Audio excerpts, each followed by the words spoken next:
E o primeiro tema de hoje é a sabatina de praticamente 12 horas de Alexandre de Moraes no Senado, na Comissão de Constituição e Justiça. Alexandre, o Garcia agora, porque o outro é o Moraes. Bom dia, Alexandre. Bom dia, Raíssa. Pois é, o meu xará vai ser ministro do Supremo, isso já é certo, porque hoje vai ser submetido ao plenário e lá no plenário são necessários apenas 41 votos, ele vai ter bem mais do que isso. Lá na sabatina, ele ganhou por 19-7, pertinho de Fachin, quase igual. Né? O último ministro a ser sabatinado, Luiz Edson Fachin, que é o relator da Lava Jato, foi 20-7, agora 19-7. Continua o 7 contra, né? Ele passou bem, enrolou quanto pôde. E eu acho que quem se destacou nas perguntas foi o senador Magno Malta, que está aparecendo, não vou dizer surgindo, porque ele já vem há muito tempo fazendo isso, mas agora está sendo descoberto como a voz do povo. Ele pergunta as coisas que têm que ser perguntadas, né? Sempre contesta o que tem que ser contestado, e agora foi o autor da frase mais forte lá: o senhor não tem vergonha de andar pelos gabinetes mendigando voto aí, fazendo lobby? Porque é muito estranho, né, que um ministro do Supremo mais tarde tenha que julgar um senador ao qual ele foi lá pedir voto. Foi, claro, como um mendicante, né? Enfim, tá passado. O Alexandre de Moraes vai ser ministro do Supremo, é o 11º e mais novo, e por ser mais novo, ele também é novo em idade, ele tem aí um quarto de século pela frente no Supremo. É o futuro candidato a decano, então, né? Pois é. A decano do Supremo. Quando ele for decano, talvez muitos de nós estejamos mortos. Sim, talvez a gente não possa chamá-lo de decano, né, Alexandre?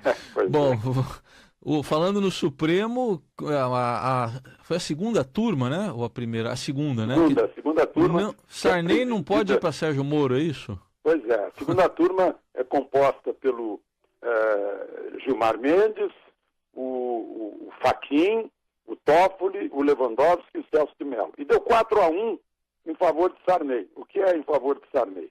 A dúvida não era nem dúvida, o relator da Lava Jato, repetindo o que atrás já fizera a teoria Zavascki, queria enviar para Sérgio Moro todos os processos de José Sarney, já que ele não é mais senador, né? O nosso ex-presidente da República, ex-presidente do Senado, e esse senador ele não tem mais mandato para ser protegido pelo foro privilegiado.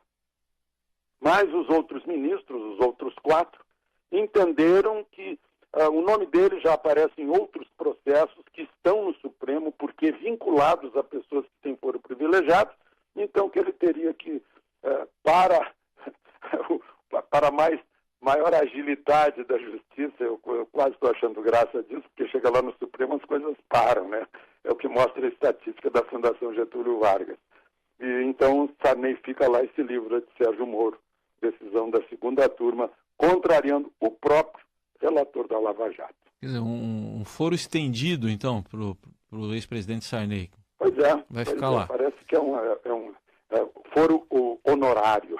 Porque em última análise ele não submeteu, o eleitor não quis que ele tivesse foro privilegiado, é isso? Acho que ele nem se candidatou, né? Não nem se candidatou, na verdade. Diz ele que se despediu da política. Se despediu da política, mas não do foro privilegiado. Pois é. Já imaginou o gesto de grandeza da pessoa dizer assim: eu não quero foro privilegiado, isso. Eu recuso. Eu não Vou quero. Para Sérgio Moro como o comum dos mortais. Muito bem. Honraria o bigode. Eu agora sou comum. Tá bom. Ô Alexandre, e os protestos no Rio, hein, contra a privatização da SEDAI? Pois é, eu acho que eles mostram muito, só para lembrar, né, lá no Palácio Tiradentes, funciona a Assembleia Legislativa do Rio, que votou o texto original em primeiro lugar, e agora votou as emendas, né? E os protestos continuam, dias e dias de protesto contra a privatização da Companhia de Águas e Saneamento do Estado do Rio de Janeiro. Aí a pergunta é a seguinte: por que não querem?